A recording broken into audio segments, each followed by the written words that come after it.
Good evening, everyone, and welcome to the 2023 MLK Community Celebration. We'd like to start right now with the presentation of our colors and our flag with Boy Scout Troop 196. I see you figured out the audience please rise part. Please remove all non-religious headgear. Color guard, forward march. Color guard, prepare to post your colors. Please place your hand over your heart, and if you are in uniform, you may salute. And color guard, post your colors. Please join me in the Pledge of Allegiance. I pledge allegiance to the flag of the United States of America and to the republic for which it stands, one nation, under God, indivisible, with liberty and justice for all. Color guard, return to post. Audience at ease. Oh, sorry, not yet? All right. Please remain standing for the Black National Anthem. Lift every voice and sing. Thank you.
Seated. Thank you.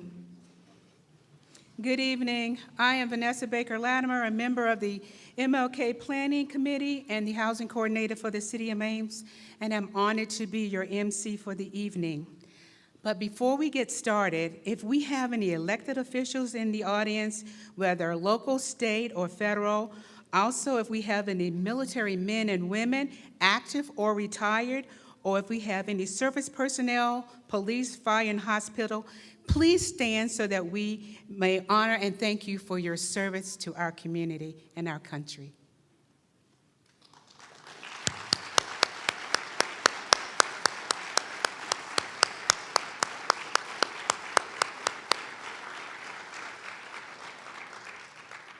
Thank you.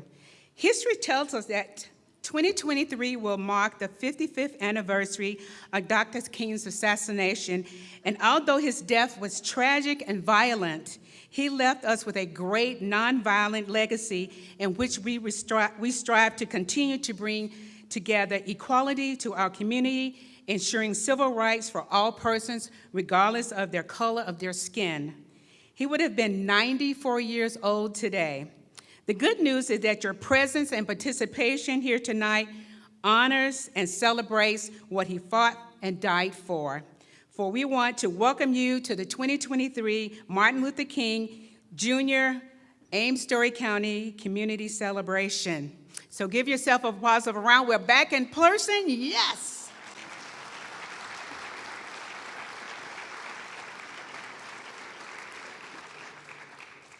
And now we'll have greetings from our community school district, Dr. Julius Lawson, who is substituting for Sabrina Shields, who is the chair of the Ames Community School District, but he is the superintendent of the Ames Community School District, and he's going to give the welcome from the school district.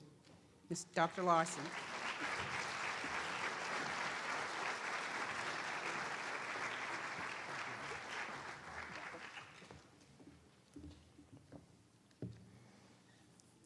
Good evening, everyone. Unfortunately, Sabrina couldn't be with us this evening. She had a family matter to attend to, so I'm the best the district could do. My name is Dr. Julius Lawson, and I am the superintendent of the Ames Community School District. It is a pleasure, my pleasure, to gather with you tonight and welcome you to the Ames Community celebration in honor of the Reverend Dr. Martin Luther King Jr., whose words continue to inspire and guide us. At every Ames Community School District Board meeting, we open with our district purpose statement, in which we commit to equity and access that empowers every individual to reach their full personal and educational potential. We aspire for our schools to make critical contributions in teaching the principles of equity, justice, fairness, honesty, dignity, and truth. In the words of Dr. King, we must remember that intelligence is not enough. Intelligence plus character. That is the goal of true education. And while we recognize that we are still striving to achieve the true essence of these principles, I would like to acknowledge and thank the members of this wonderful community for supporting us to make the progress toward the future we desire. Thank you again for joining us tonight, and I hope you enjoy the program. Thank you.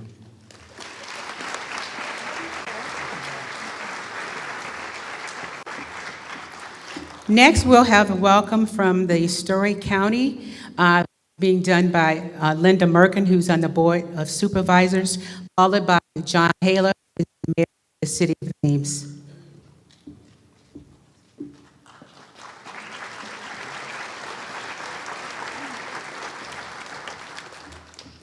Thank you. I bring you greetings from Latifa Faisal, our chair, who could not be with us, but she's here with us in spirit, I know, and maybe even on Zoom.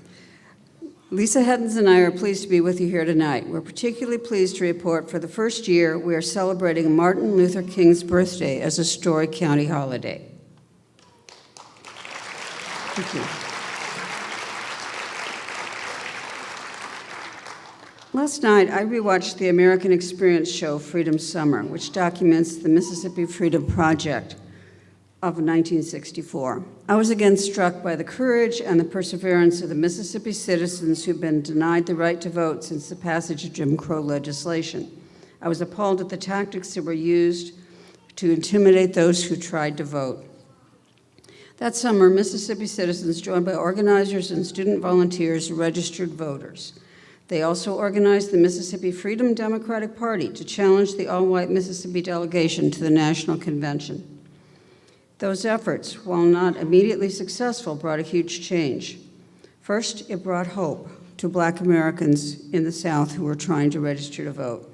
Second, it brought a greater understanding to white America of what was happening in our country, the land of the free. The next year, 1965, marked the passage of the Voting Rights Act, outlawing literacy tests and mandating federal oversight of elections in states that have been shown to discriminate against Black voters. That was Dr. King's work, and that was the work of so many others. But as we all know, that work is not done, and it needs to be everybody's work. The question for us is, what does that work look like today in the 21st century in Iowa? Well, in Iowa, we're currently seeing changes being proposed to laws and to public programs. When we look at these, the questions we must ask are, who are these changes benefiting, who are they disadvantaging, and who are they excluding? We must hold our decision makers, we must hold ourselves accountable to serving and protecting the rights of all Iowans. We must do that so we continue to move forward with justice and equity for all rather than sliding backwards. I'm going to close with some words Latifa sent me earlier today. Equity, independence, a living wage, and social stability are not zero-sum gains. When we lift people up, we lift everybody up. We have to see our similarities and shared humanity and reject the scarcity mindset that some would have us adopt because it only serves the very few. Thank you.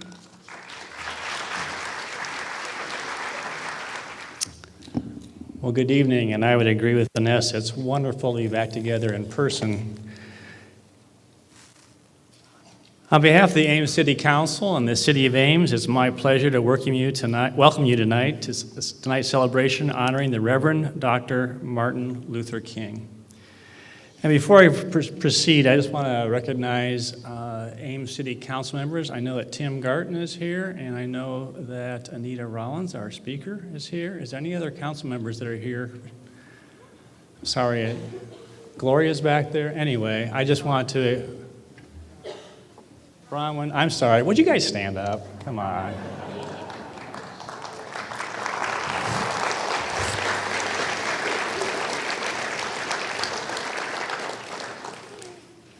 We have an awesome city council, very committed to just making Ames an even more welcome place, and it's just an honor to serve with them.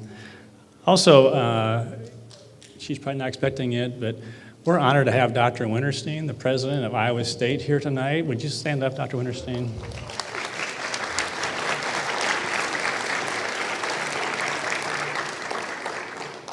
She is a true friend, a true partner with the City of Ames. She is very committed to the work that we're undertaking here too, so thank you for coming tonight. And this year, we were able to initiate it's called RPAC, it's the Ames Resident Police Advisory Committee. And part of the initiative to improve police transparency and accountability, and Police Chief Huff indicated to me that we have at least 2 members here. Edna Clinton, she's here, and also Roberto Dubiel. Roberto, are you here? Is anyone else here from the RPAC? Anyway, they're spending a lot of time becoming BFFs with Chief Huff, and it's just important work. So, with that, one of the core values held by Dr. King was serving mankind. To that end, he challenged his followers by asking, quote, "Life's most persistent and urgent question is, what are you doing for others?" End of quote. So to honor Dr. King's memory, follow his example, and continue working towards making Ames a more welcoming and stronger community, I'm asking each of you, and pointing at myself as well, what are each of us doing for others in Ames? I'm going to ask you this evening to join me in building new relationships with fellow Ames residents and people who may not look like you, may not think like you, who may not talk like you. Engage in open and honest conversations with others and ask what you might be able to do for them. I believe by taking these simple steps, we will help make Ames a more welcoming and safe place, experience a richer and fuller life, and honor the Reverend Dr. Martin Luther King Jr.'s memory. And before I close, I just want to thank the 2023 committee members. Their names are listed here, and all the sponsors, because without all of their work and efforts, tonight's event would not have been possible. So Vanessa, thank you for taking the lead, and all the other committee members. And once again, on behalf of the City of Ames, welcome to tonight's event, and I look forward to the program.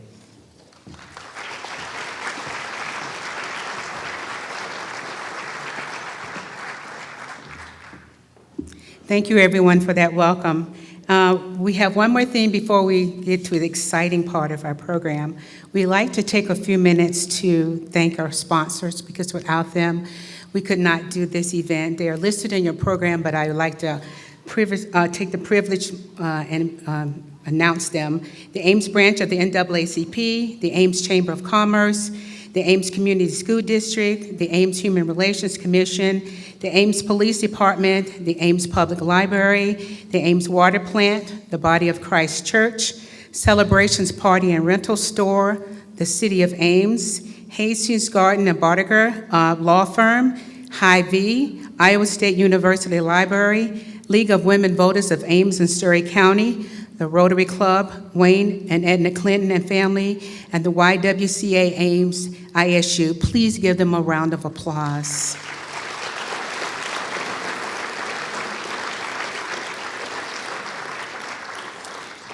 And we also couldn't produce this program without our amazing staff. We have Eric Gebhardt right here who's filming on YouTube. Please give Eric a round of applause. And Craig Kaufman is backstage working hard, making sure that this event goes well. Please give him a round of applause. Okay, and so please raise your hand, the committee members. I know the mayor acknowledged you, and I'd like to acknowledge you by you raising your hand so people can give the committee a round of applause. And we are looking for volunteers for 2024, so give us a note on our Facebook page. Okay, thanks. Okay, now for the greatest part of the evening, we are so excited to welcome back in person the choir from the Meeker School under the direction of Mr. Grimm. He has just always done a phenomenal job in bringing the kids to us to sing. And so we're excited that they're here in person, and they're going to be singing 2 selections for you tonight.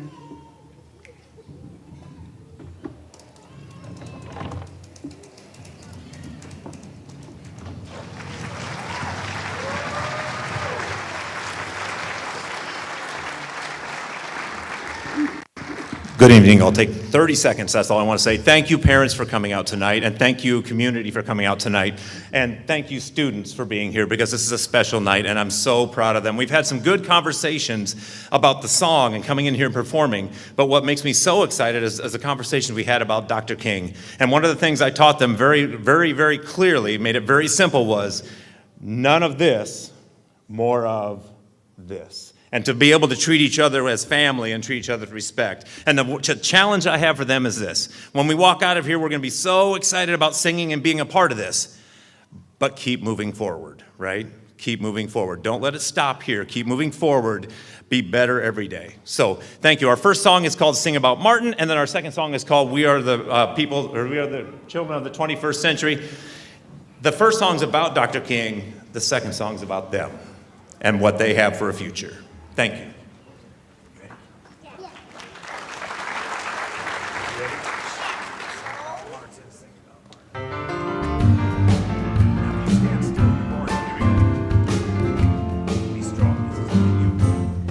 Sing about Martin, sing about Martin, sing about caring, sing about caring, sing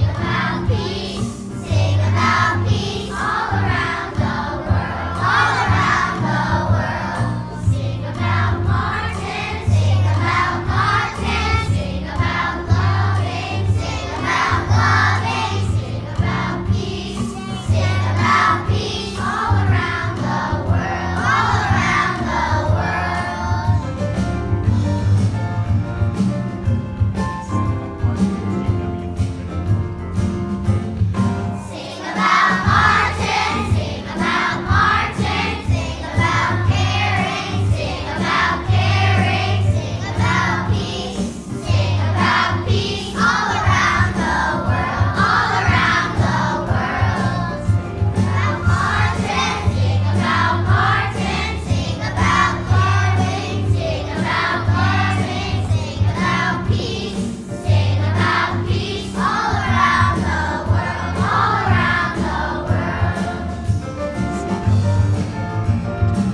right, next on our program is 2 years ago, we started wanting to have high schoolers involved in participating in the legacy and life of Dr. King. So we started our first annual essay contest.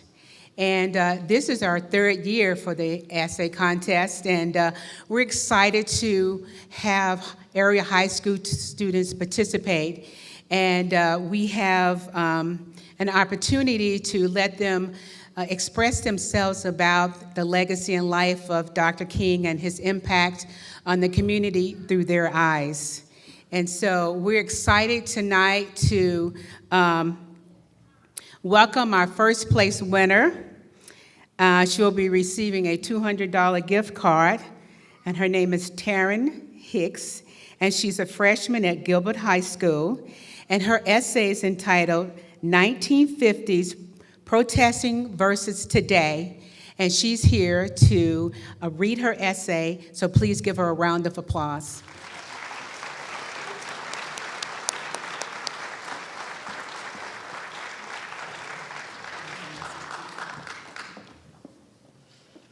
Martin Luther King Jr. is known for many accomplishments. One of his more well-known accomplishments is his nonviolent approach to protesting. In his letter from a Brigham jail, he addresses that not everyone agrees with his nonviolence approach. However, MLK Jr. was able to achieve more with his approach. Our world today could learn from MLK Jr. and protest peacefully instead of using violence to try to get our point across. MLK Jr. made it his mission to protest peacefully, no matter how others took his protest. While many people can agree and say that MLK Jr.'s way of thinking seems impactful, when protesting, they act with violence instead of peacefully. On May 25, 2020, our nation was hit with a new wave of discrimination. George Floyd, an African American, was murdered while being arrested by Derek Chauvin, a white police officer, for supposedly having used a counterfeit $20 bill. This event led to a wave of protesting and fighting for Black Lives Matter. Unlike MLK's way of protesting, the protests after the death of George Floyd were anything but peaceful. Minneapolis was turned into a war zone when protests turned into violence against people and property. While these protests were made new and got people's attention, was it the best way to go about things? How many innocent people got caught in the crossfire and were negatively affected? Peaceful protests similar to what MLK Jr. did would limit the number of people negatively affected by the protests who weren't a part of the protests. However, peaceful protests did not happen. Instead, stores were destroyed and burned, followed by properties. While people were harmed in both violent and nonviolent protests, the violence from the violent protests came from actions of destruction.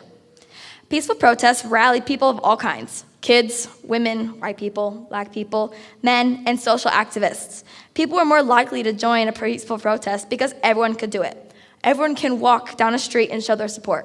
Everyone can stand and listen to their activists give their speeches about talking about discrimination. Not everyone can go and set buildings on fire and cause destruction to property. Not everyone can walk around and pick a fight with the nearest person that disagrees with them. However, people weren't afraid to stand up for what they believed in today's world. Back in the 1950s, speaking your mind or acting against people could get you in jail or worse, dead. That is one reason why the amount of support that MLK Jr. received is something special, because it was unheard of during his time. It was risky, but ended up changing lives all around the world and for the rest of history. Protesting in the 1950s in person was all about doing it in person and physical activities like marching or doing sit-ins. When protests were happening for the justice of George Floyd and the Black community, protests could be anything from marching to posting something on social media. Social media allowed people from all over the world to show their support for a situation without having to have any connection to the event that happened. This can seem positive and negative.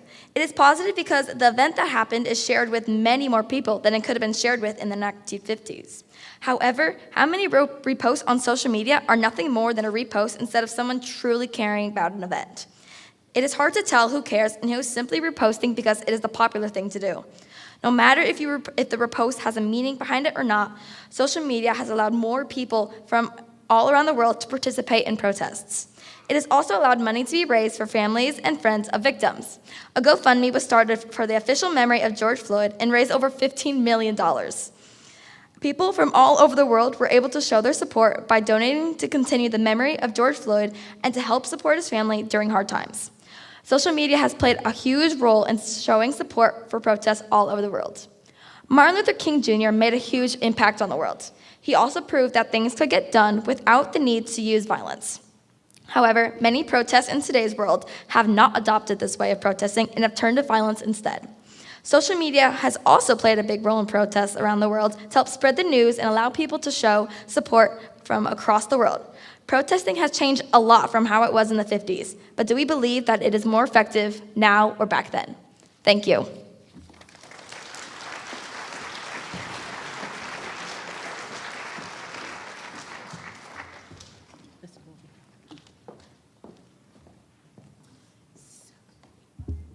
On behalf of the 2020 MLK Committee, we want to award you this paper certificate. You'll get the original one that you can actually spend later on this week. We also like to thank our essay contest judges, Mayor John Hala, Anita Rollins, Jan Williams, and Jemai Fisher. Thank you again. Congratulations.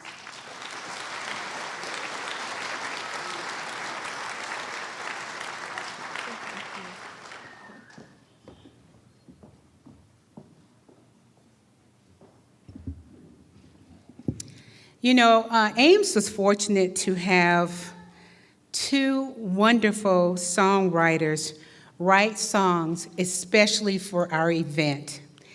And we have taken the opportunity to put those songs to videos. And this next video is called I Have a Dream. And it's a presentation that's been performed by Peter Thompson and Abdul Muhammad that depicts our leaders celebrating the life and legacy of Dr. King. Please enjoy.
with that. Okay, next, we're going to have the presentation of the Ames Humanitarian Award, and the presenter tonight is the Ames Human Relations Vice Chair, Mr. Wayne Clinton.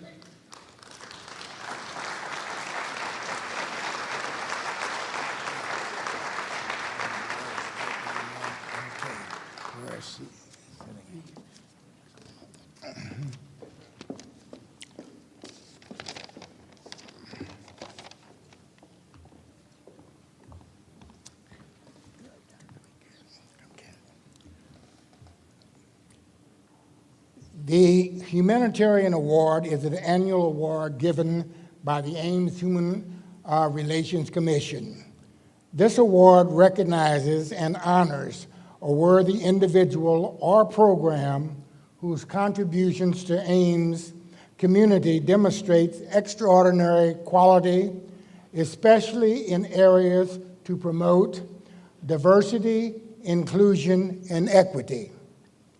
The Human Relations Commission received 3 very well-qualified nominations this year, and we finally ended up selecting Celeste Chavez as the recipient of the 2023 Humanitarian Award.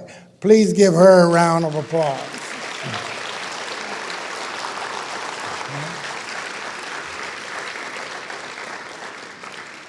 Now, just a brief few comments that I'd like to share that was part of her nomination. Celeste actively promotes diversity, equity, and inclusion with her extensive engagements in the Latinx community. She serves as a Spanish interpreter for social workers with Mid-Iowa Community Action and the Ames and Gilbert schools. Chavez also helps as a go-to person for the Latinx community to identify needs for health, education, food, shelter, and proper identification for economic transactions, such as opening bank accounts. In addition, she has supported multicultural events that celebrate diversity at Fellows Elementary, Ames Middle School, and Iowa State University. In the application nominating Celeste, it is noted that her relentless disposition is to help people in need with dignity, especially expecting nothing in exchange, and to possess a firm belief that every life matters.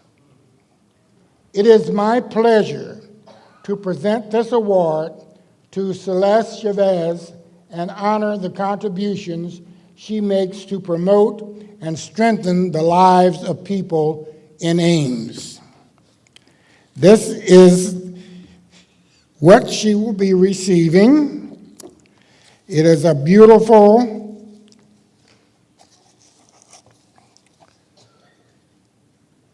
statue. I know you can't see it up close, but perhaps she will be able to display this someplace. That is very special to her. We want to thank you so much for all that you do for our community. We welcome you to have a few comments. You bet.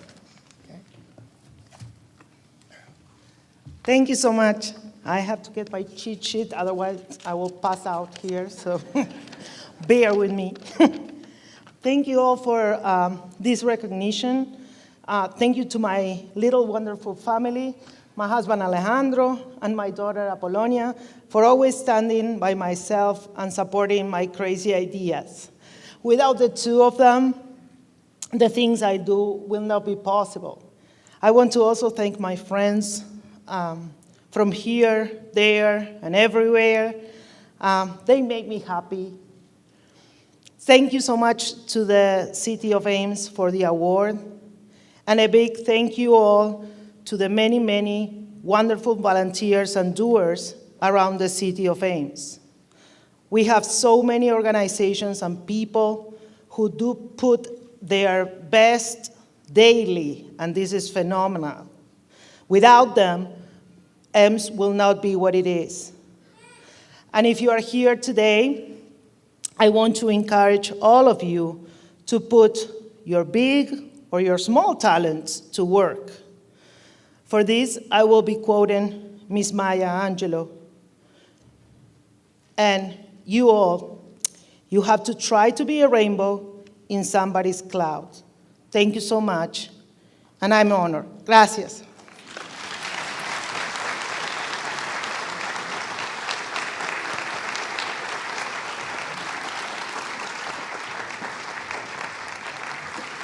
Thank you, Ames Human Relations Commission, for doing that honor every year during our Martin Luther King event. Okay, before we bring on our keynote speaker, it's so important that we involve the children in all that we do when we do this event, because the children are our future. And so this next presentation is a video that talks about a new day, and it's actually sung by Peter Thompson and Abdul Muhammad. The previous song, called Martin, was written by Pastor James Huey, so I apologize for getting those wrong. But please enjoy this next video that honors the future of our children.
The children are so just beautiful in that song, and I thank Peter and Mohammed for writing that song especially for our event. So give them another round of applause, please.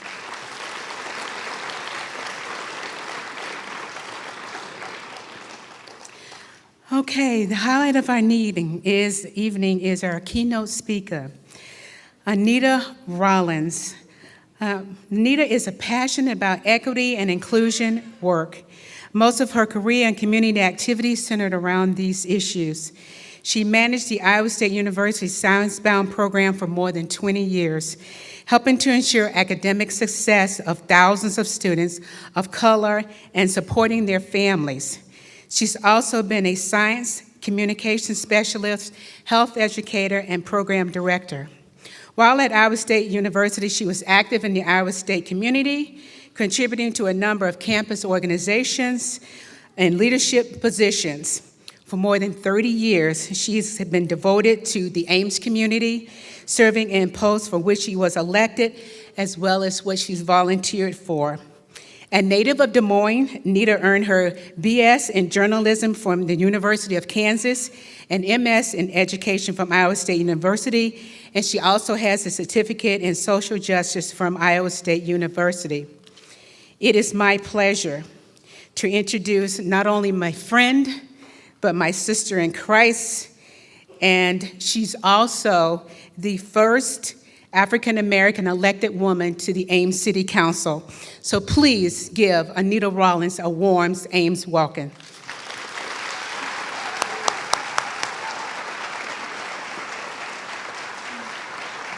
Good evening. Do people need to stand up for a minute, or you just want to get out of here? I can do either one. Well, thank you, Vanessa, for that kind introduction. I've got to back up in case I get in trouble here.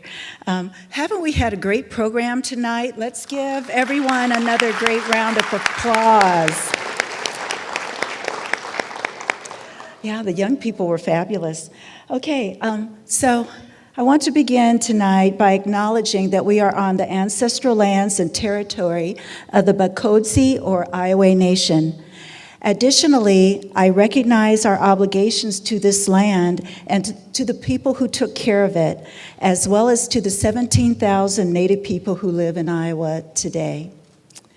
I would also like to ask for a moment of silence for those affected by the string of tornadoes in Arkansas and Mississippi, which is where Reverend Dr. King did so much of his work.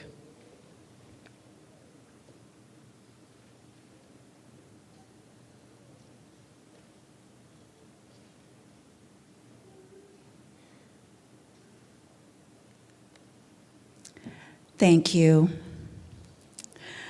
When I was invited to speak for the Reverend Dr. Martin Luther King Jr. program, I was asked to reflect on the impact that Reverend Dr. King has had on my own life. What a challenge and a privilege. A challenge because Reverend Dr. King was a complex and brilliant man, and a privilege because as a Black woman, I would literally not be standing before you today if it were not for his sacrifices. I was moved by someone yesterday who spoke about the importance of remembering that Reverend Dr. Martin Luther King Jr. was a man of faith. So including Reverend in his title is appropriate. As a result, I'll be referring to Reverend Dr. King or King in my remarks today. There are very few people that have influenced my life more than Reverend Dr. Martin Luther King Jr. To frame my reflections this evening, I'd like to use as a theme, radically seeking justice. With that in mind, during our short time together, we will reflect on a few aspects of the work of Reverend Dr. King. I will share some of the ways the legacy of his work impacts my life, and I hope to challenge us to continue his work for justice. As I do this, I'm going to ask you to do just a little call and response with me, which is a Black cultural tradition. It's simple, it's not difficult. I'm going to lead you through it. It's just that a few times I'm going to ask you to repeat something after me, and I'm going to give a few signals for the young people to use too. So sadly, I have a very vivid memory of the morning that the news spread of Dr. King's assassination. I was in junior high. Yes, I am old. And we were released from class by anxious teachers and administrators who instructed us to go straight home. I remember feeling concerned and sad, but mostly I was confused. I couldn't understand why anyone would assassinate Reverend Dr. King. In the Jet and Ebony and Life magazines that I read, as well as when I viewed the nightly news, there was nothing that I could see in what he said or did that could cause people to want to harm him. He had won the Nobel Peace Prize. He was Time's Man of the Year. He spoke from a place of humility with a strength of conviction firmly grounded not only in the Word of God, but in the founding documents of our nation, like the Declaration of Independence. Slide, please. All men are created equal. They are endowed by their Creator with certain unalienable rights, that among these are life, liberty, and the pursuit of happiness. That whenever any form of government becomes destructive of these ends, it is the right of the people to alter it. Racial segregation gripped the South and discrimination the North. Both were held hostage by racism. The dismantling of these inhumane and unjust systems was the primary focus of King's work. By leading marches and protests, championing other forms of nonviolent advocacy, and speaking boldly to the inequities of the day, he led the civil rights movement until it cost him his life. And if Reverend Dr. King were alive today, I believe he would agree that there is still the need to fight for justice in our nation and world, primarily because the work of diversity, equity, and inclusion, which is the securing of rights and access to opportunities for everyone regardless of race, ethnicity, social or gender identity, age or ability, that is facing historic challenges. Many of the rights and opportunities that were secured through hard-fought battles, legally and personally, are being rolled back. That leads me to the first way that Dr. King impacted my life, through his clear articulation of a just future. Okay, this is the first place where I'm going to ask you to say something back to me. Say vision. Thank you. Great job. Okay, in his famous I Have a Dream speech, Reverend Dr. King begins by sharing the experiences of blacks due to segregation and discrimination. He speaks to the importance of America making good on its promise of inalienable rights for all. He makes clear that the matter is urgent. He also speaks to the protesters and reminds them that they must do what is right, and he affirms the hardships that they have suffered and are still suffering. It is against this backdrop that Reverend Dr. King encourages the protesters and shares his vision for a just America in which Black people are no longer oppressed. Next slide, please. So even though we face the difficulties of today and tomorrow, he says, I still have a dream. It is a dream deeply rooted in the American dream. I have a dream that one day this nation will rise up and live out the true meaning of its creed. We hold these truths to be self-evident, that all men are created equal. He then speaks of former slaves and slave owners sitting together at the table of brotherhood, of places steeped in racism changing, and of children joining hands across racial lines. Radically seeking justice requires that we have this type of clear vision of the rightness of justice for all, of the urgency of ensuring justice now, and of knowing the just outcome we want to achieve. Once we have that vision, radically seeking justice takes courage. Say courage. Courage. Radically seeking justice will require struggle, and to be successful in that struggle, it will require courage. Next slide, thanks. Courage, said Reverend Dr. King, is an inner resolution to go forward despite obstacles. Reverend Dr. King was radically courageous in his work for justice. He was arrested 29 times in the 13 years he was part of the movement. It cost him time, including time away from his family. It cost him energy and resources.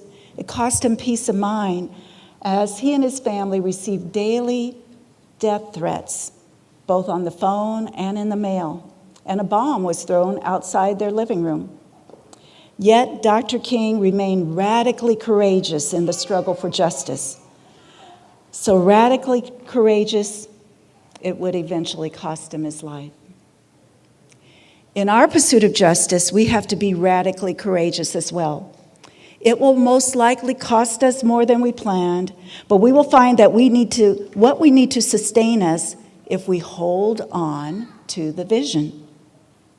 Okay, here we go again. So, radically seeking justice requires vision. Say vision. Vision. Radically seeking justice requires courage. Say courage. Courage. My third and final reflection I want to share this evening is the important role of love. As a person of faith, this is the one that has had the most impact on my way of approaching the work. Say love. Love. Perhaps the most radical thing about Reverend Dr. King's pursuit of justice was his central focus on love. That isn't a word that we hear often when people are talking about their denial of rights. If you are being denied what is rightfully yours, the natural, normal, human response is anger.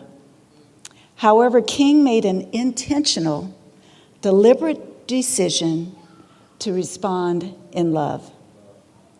2 months before his assassination, Dr. King, as he delivered a sermon on service, race, and ego, shared with his parishioners, keep feeling the need for being important. Keep feeling the need for being first, but I want you to be the first in love. Next slide. Reverend Dr. King was committed to love because he said, love is the only force capable of transforming an enemy into a friend. That's because love places the welfare of the other at the center. But placing the welfare of the other at the center is about honesty and communication. As in King's beloved community, injustice is addressed so that love can prevail. So Reverend Dr. King was not calling for some can't we all just get along kumbaya moment. For example, King said, next slide, history is the long and tragic story of the fact that privileged groups seldom give up their privileges voluntarily. Individuals may see the moral light and voluntarily give up their unjust position, but groups are more immoral than individuals. We know through painful experience that freedom is never voluntarily given by the oppressor. It must be demanded by the oppressed. Next slide. He goes on to say, we must come to see that human progress never rolls in on the wheels of inevitability. It comes through tireless efforts and persistent work. And without this hard work, time itself becomes an ally of the forces of social stagnation. Reverend Dr. King also admonishes us to lay aside selfishness. Next slide. An individual has not started living until he can rise above the narrow confines of his individualistic concerns to the broader concerns of all humanity. Love will require time spent in introspection, time spent in close proximity to others not like us, and letting go of comfortable misconceptions and ways of operating. To get to justice, it will require examining and acknowledging that systems that benefit some may disadvantage others, and it may involve, for the disenfranchised, protesting against unjust laws. Next slide. So, radically seeking justice requires vision, say vision. Courage, say courage. And love, say love. So, what injustice are we ready to apply radical vision, courage, and love to today? We know that our nation is not a perfect union yet, that injustices and inequities continue to exist.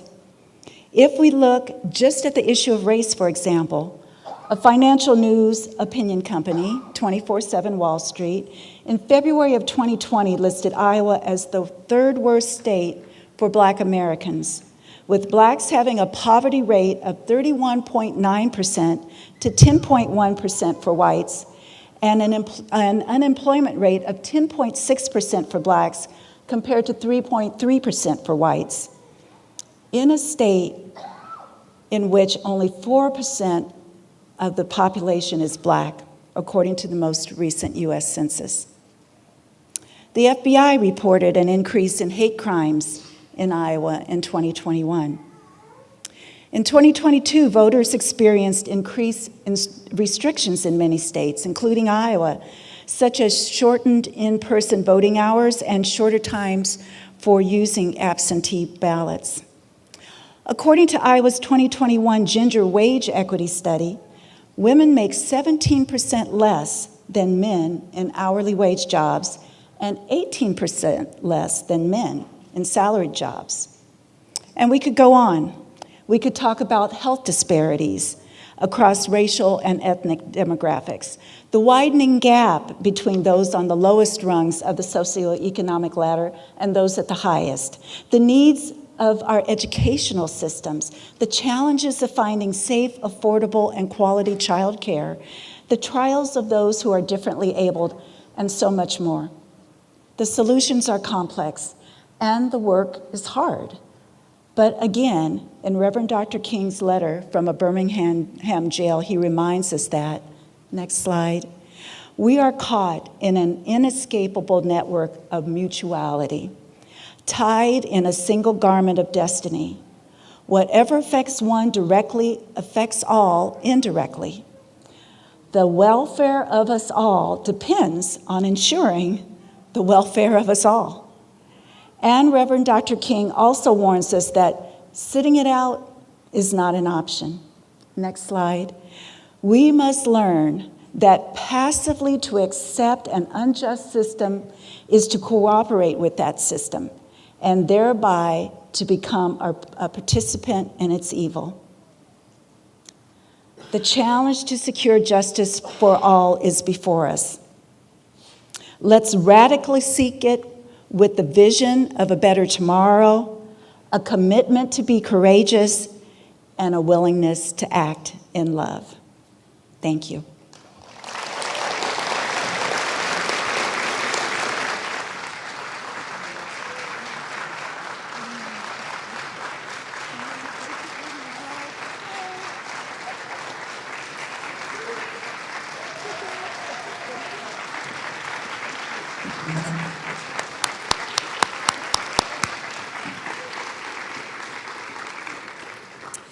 Okay, we are almost at the end of our program. We just want to acknowledge a few announcements. Again, acknowledge all of our sponsors for this year's event. They're listed on your program. I want to thank them again, and all the city staff that put this together, along with the MLK committee. There are a lot of things coming up for Black History Month. It's going to be February. The NAACP will be having their Freedom Fund banquet on February 16th at the Gateway. Registration is now open at their website at www.ames.NAACP. The Ames Public Library will be putting on several Black History diversity programming with various partners with the NAACP and with the Iowa State University Division of Equity and Inclusion, Office of Equity and Inclusion. And then Iowa State will also be having a series of events for MLK and Black History Month. So please check out their website for future, for those announcements of those events. And so with that, I would like to invite all of our guests welcome our essay contest winners and our committee to come up to the stage so we can close in song with We Shall Overcome.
Good night. See you in 2024.